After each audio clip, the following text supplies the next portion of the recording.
grandes son tus maravillas. Hola, queridos hermanos y amigos. Esta es la lección número 25 de la serie de estudios Divisiones Principales de la Biblia. En esta lección estaremos hablando acerca de la ley del talión. Esta es una ley que se encuentra dentro de los 613 mandamientos de la ley de Moisés, pero también se encuentra en otros códigos legales de la antigüedad, como por ejemplo el Código de Hammurabi, que data del año 1700 a.C. Esta ley del talión puede ser resumida como el ojo por ojo, diente por diente. Y es que esta ley hace referencia al castigo que se le imponía a una persona culpable, causándole el mismo daño que ésta había causado a la persona agredida. En esta lección estaremos viendo los casos en los cuales se dio esta ley y asimismo estaremos identificando los principios que podemos encontrar en esta ley del talión, pero también haremos una comparación con el Código de Hammurabi, en el cual nosotros podemos encontrar esta ley del talión. Bueno, entonces comencemos identificando el primer caso en el cual se dio esta ley del talión. Y esto lo encontramos en el libro de Éxodo, capítulo 21, versículos del 22 al 25, dice: si algunos riñen y hieren a una mujer embarazada y ésta aborta, pero sin causarle ningún otro daño, serán penados conforme a lo que les imponga el marido de la mujer y juzguen los jueces. Pero si le causan otro daño, entonces pagarás vida por vida, ojo por ojo, diente por diente, mano por mano, pie por pie, quemadura por quemadura, herida por herida, golpe por golpe. Entonces, en este primer caso, la ley se refiere a una gresca entre varias personas en las cuales estaría involucrada una mujer embarazada. Pero bueno, al margen del problema en el cual se suscitó esta ley, nosotros podemos encontrar los tres primeros principios que regían esta ley del talión. El primer principio que nosotros encontramos es no a la impunidad. Es decir, cuando a una persona se le encontraba culpable, pues se le tenía que castigar causándole el mismo daño que ésta había causado. Es decir, ojo por ojo, diente por diente. Esto es un poco diferente a lo que nosotros encontramos en el Código de Hammurabi. Por ejemplo, bajo el Código de Hammurabi, cuando un hombre golpeaba a una mujer embarazada y le causaba la muerte, también tenía que darse la muerte, en este caso, pero de la hija del agresor. Es decir, bajo el Código de Hammurabi, justos pagaban por pecadores. En cambio, bajo la ley que Dios le dio al pueblo de Israel por medio de Moisés, solamente se le castigaba al culpable, no así a otras terceras personas. El segundo principio que nosotros podemos encontrar es la proporcionalidad. Es decir, al culpable se le tenía que aplicar un castigo, pero que esté directamente relacionado con el daño que había causado. Es decir, el castigo no tenía que ser exagerado, pero tampoco podía ser suave. Y en ese sentido también nosotros encontramos una gran diferencia con otros códigos legales de la antigüedad. Por ejemplo, en un caso, un juez de la antigüedad, del Antiguo Oriente, dictaminó que al culpable se le cortaran 5 manos. le cortaron dos del culpable, trajeron a su mujer y le cortaron las dos manos, y luego trajeron a su hijo y le cortaron una mano. Entonces, bajo otros códigos legales de la antigüedad, no había una proporcionalidad. En cambio, eso es algo que podemos destacar en la ley del talión, que se encuentra dentro de la ley de Moisés. Un tercer principio que nosotros podemos encontrar es que quienes aplicaban el castigo eran los jueces.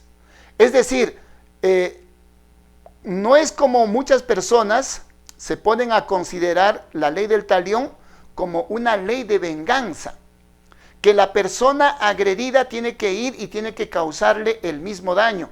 No era así, sino que eran los jueces los que tenían que impartir justicia. Y esto, por supuesto, convierte a la ley de Moisés en una ley bastante civilizada para su tiempo, puesto que en aquellas épocas, en épocas muy antiguas, generalmente cuando a una persona lo agredían, entonces se procuraba también la venganza. Y para ello, lógicamente, se actuaba con mucha violencia. Y muchas veces estos problemas se iban arrastrando de generación en generación. Los hijos vivían resentidos porque le habían hecho daño a su padre y querían vengar a su padre, y así sucesivamente se iba arrastrando. Pero en cambio, de acuerdo a la ley de Moisés, los que aplicaban la justicia eran los jueces, y ahí tenía que terminar todo el pleito. Ahora vamos a identificar el segundo caso en el cual se expresó esta ley del talión. Y esto lo encontramos en el libro de Éxodo también, capítulo 21, versículos 29 y 30 dice: pero si el buey acostumbraba a cornear y su dueño no lo hubiera guardado, aunque se le hubiera notificado, y mata a un hombre o a una mujer, el buey será apedreado, y también morirá su dueño. Si le es impuesto un precio de rescate, entonces dará por el rescate de su persona cuanto le sea impuesto. Bueno, estamos viendo que este se trata de un caso diferente del primero. Sin embargo, nosotros podemos encontrar en este pasaje un cuarto principio que regía la ley del talión. Y es que este principio consistía en otorgar un precio de rescate por la vida del culpable. Es decir, si a una persona se le encontraba como culpable, esta persona, si es que así lo acordaban las personas que habían sido perjudicadas, agredidas, entonces ellos podían recibir una compensación económica. Y el pleito terminaba ahí. Y este es un principio que posteriormente los jueces, los ancianos, los escribas de Israel lo fueron aplicando en una magnitud mucho mayor. Es decir, no siempre el castigo tenía que ser un castigo físico, sino que había la posibilidad de resarcir económicamente el daño causado. Bueno, obviamente tenían que llegar a un acuerdo entre ambas partes, pero este es un principio que estaba presente en la ley del talión. Ahora vamos a identificar el tercer caso. Y este tercer caso nosotros lo encontramos en el libro de Levítico, capítulo 24, versículos del 21 al 23, dice así el texto bíblico: el que hiera algún animal ha de restituirlo, pero el que hiera de muerte a un hombre, que muera. Un mismo estatuto tendréis para el extranjero y para el natural, porque yo soy Jehová vuestro Dios. Este tercer caso que estamos viendo se trata de un pleito entre dos personas. Y para poder ver el antecedente, nosotros podemos leer en el libro de Levítico, capítulo 24, comenzando en el versículo 10 en adelante. Bueno, en este texto bíblico nosotros podemos identificar el quinto principio que regía la ley del talión. Y esta consistía en que todas las personas eran iguales ante la ley. No interesaba si es que era un extranjero o era un israelita, se le aplicaba la ley de manera igualitaria para todos. Y esto es algo que también hace diferencia a la ley de Moisés respecto, por ejemplo, del Código de Hammurabi. Bajo el Código de Hammurabi, las personas que tenían mayor poder, ya sea político, social o religioso, recibían menor castigo. En cambio, las personas que tenían menor poder, pues el castigo era mucho más severo. Pero ante la ley de Moisés, todas las personas eran iguales. Y esto es algo digno de destacar, puesto que si nosotros hoy en día revisamos, por ejemplo, la Declaración Universal de los Derechos Humanos, en el artículo 7, nosotros nos daremos cuenta que en ese artículo se defiende la igualdad ante la ley para todos los seres humanos sin ninguna distinción. Es más, si nosotros revisamos las constituciones políticas de los diferentes países, también nos daremos cuenta que ahí está plasmado justamente esta parte, este principio que ya estaba establecido en la ley de Moisés, es decir, la igualdad ante la ley para todo ser humano. Y por ahí que nosotros podemos decir de que la ley de Moisés era una ley bastante bien elaborada. Bueno, vamos a continuar y vamos a identificar el cuarto caso en el cual se dio la ley de Moisés. Y esto nosotros lo encontramos en el libro de Deuteronomio, capítulo 19, versículos del 19 al 21, vamos a estar leyendo, pero el caso es que ya también se trata de un testigo falso. ¿Qué sucedía cuando alguien atestiguaba falsamente en contra de una persona? Dice así el texto bíblico que hemos citado: entonces haréis con él como él pensó hacer con su hermano. Así extirparás el mal de en medio de ti. Los que queden cuando lo sepan, temerán y no volverán a cometer más una maldad semejante en medio de ti. No lo compadecerás, vida por vida, ojo por ojo, diente por diente, mano por mano, pie por pie. En este texto bíblico que acabamos de mencionar, nosotros podemos encontrar el sexto principio que regía la ley del talión. Y es que esta consistía en que la ley del talión tenía un propósito disuasivo. Es decir, lo que se pretendía al aplicar la ley del talión era que el resto de las personas pudieran ver el castigo y por temor al castigo ya no vuelvan a cometer ningún delito, ni tampoco ningún crimen, porque las personas sabían que si cometían algún agravio en contra de alguna persona, pues se les iba a aplicar el mismo daño que ellos habían causado.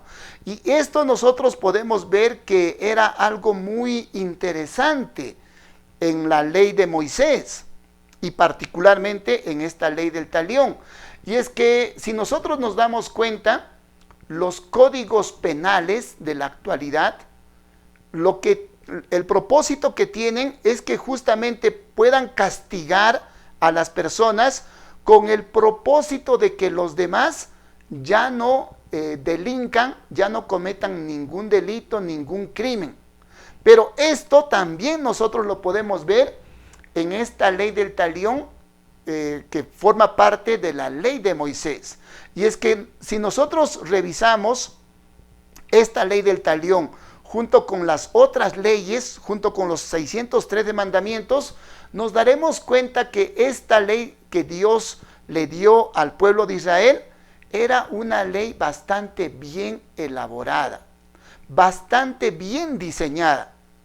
Y es que nosotros no debemos pensar que de pronto Moisés fue iluminado o fue una persona muy inteligente, sino que Moisés recibió directamente esos mandamientos de parte de Dios. Es por esto que nosotros podemos ver que esta era una ley bastante bien elaborada y muy superior a cualquier otra ley que nosotros podamos ver en la antigüedad.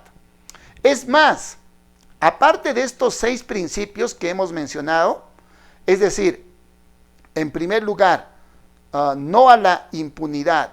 En segundo lugar, la proporcionalidad. En tercer lugar, quienes aplicaban el castigo eran los jueces.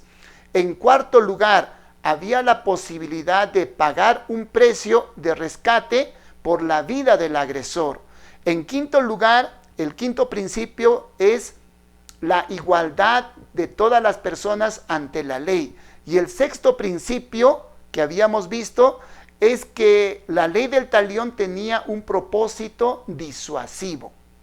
Pero al margen de estos 6 principios que nosotros podemos encontrar en la ley del talión, también podemos encontrar nosotros un principio que es adicional a este. Es decir, a las personas no siempre se les declaraba como culpables inmediatamente, sino que dentro de la ley de Moisés había la presunción de inocencia. Es decir, si una persona había cometido un crimen, pero no lo había cometido de manera intencional, esta persona tenía la posibilidad de escapar a una ciudad de refugio. En Israel se establecieron 6 ciudades de refugio. Entonces la persona culpable tenía que escapar a la ciudad de refugio que le quede más cercana. Y esto nosotros lo encontramos registrado en el libro de Números, capítulo 35, versículos 11 y 12, dice lo siguiente: señalaréis ciudades que os sirvan de refugio, donde huya el homicida que hiera a alguien de muerte sin intención. Esas ciudades serán para refugiarse del vengador, y así no morirá el homicida antes de haber comparecido a juicio delante de la congregación. Entonces, como estamos viendo, según la ley de Moisés, según la ley del talión, había la presunción de inocencia. Es decir, a una persona todavía se le tenía que someter a juicio para ver si realmente había sido su intención dañar a su prójimo o no. Esto quiere decir que había todo un proceso legal y se respetaba la integridad de cada persona. Entonces, como lo repetimos, si nosotros examinamos la ley de Moisés, los 613 mandamientos, nos daremos cuenta que es una ley bastante bien elaborada. Y nuevamente lo recalcamos, es una ley bastante bien elaborada porque el autor en realidad es nuestro Dios. Bueno, ahora que ya hemos hablado acerca de esta ley y hemos visto los principios y hemos hablado de los casos, ahora veremos lo que el Nuevo Testamento nos habla acerca de esta ley del talión. Y es que nosotros debemos no solamente conocer, sino que tenemos que saber cómo tenemos que aplicar hoy en día esas enseñanzas que nosotros encontramos en el Antiguo Testamento. Al respecto, nuestro Señor Jesucristo en Mateo capítulo 5, versículos 38 al 41, nos dice lo siguiente: oísteis que fue dicho, ojo por ojo y diente por diente. Pero yo os digo, no resistáis al que es malo. Antes, a cualquiera que te hiera en la mejilla derecha, vuélvele también la otra. Al que quiera ponerte a pleito y quitarte la túnica, déjale también la capa. A cualquiera que te obligue a llevar carga por 1 milla, ve con él 2. Para entender bien las razones por las cuales nuestro Señor Jesucristo está dando por finalizado la ley del talión y está estableciendo nuevos principios, nosotros debemos entender estos 3 ejemplos que nos acaba de mencionar Jesús, pero de acuerdo al contexto social y al contexto histórico de aquella época. Y es que debemos tomar en cuenta el primer ejemplo que nos pone. Dice, aquel que te hiera en la mejilla derecha, vuélvele también la otra. Y es que para que a una persona le den en la mejilla derecha, el agresor tiene que darle con la parte del revés de la mano. Porque si le da con la parte frontal, entonces le daría en la mejilla izquierda. Pero para que le dé en la mejilla derecha, tiene que darle con la parte del revés.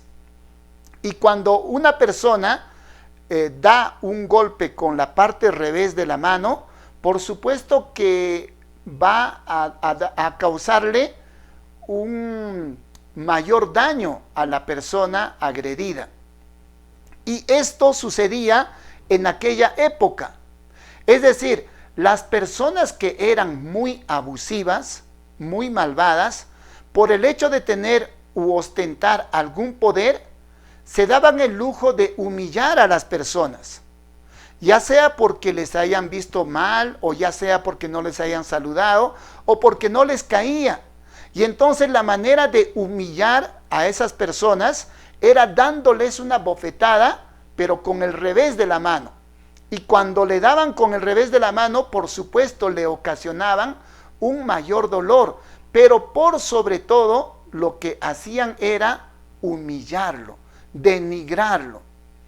Probablemente en nuestros tiempos no vamos a recibir una bofetada, pero sí de pronto nos vamos a encontrar con personas que nos quieren humillar, que nos quieren denigrar, que nos quieren lastimar de todas maneras. Y ante esa agresión, nuestro Señor Jesucristo nos dice, ustedes tienen que actuar pacíficamente. Ustedes no pueden devolver golpe por golpe, sino que tú tienes que actuar de una manera muy diferente. Y la manera muy diferente en la que el cristiano tiene que actuar es buscando la paz. Ante cualquier persona que nos quiera agredir o nos quiera humillar, el cristiano está llamado a actuar pacíficamente. El segundo ejemplo que nos pone es el que dice que al que quiera ponerte a pleito y quitarte la túnica, déjale también la capa. Y es que en este segundo caso se trata ya también de un prestamista, de alguien que prestó un dinero y para exigir el pago del préstamo, esta persona no tiene ni el menor escrúpulo en exigirle o en quitarle inclusive las prendas más básicas, que vendría a ser la túnica. Pero miren, acá nuestro Señor Jesucristo está diciendo, déjale también la capa. Normalmente un judío tenía, sí, por supuesto, una capa, pero eso en realidad era algo así como su cobertor para la noche. Era como su frazada, como su cobija para dormir en la noche. Y es que lo que el Señor está diciendo, cuando te enfrentes a una persona que sea inhumana, que esté dispuesta a quitarte hasta la parte más básica, ante esas personas inhumanas, tú muéstrate bondadoso, muéstrate generoso. No solamente le des lo que te está exigiendo, sino que dale más de lo que está exigiendo. Ahora vamos a ver el tercer ejemplo. El tercer ejemplo que nos pone nuestro Señor es, nos dice, a cualquiera que te obligue a llevar una carga por 1 milla, ve con él 2.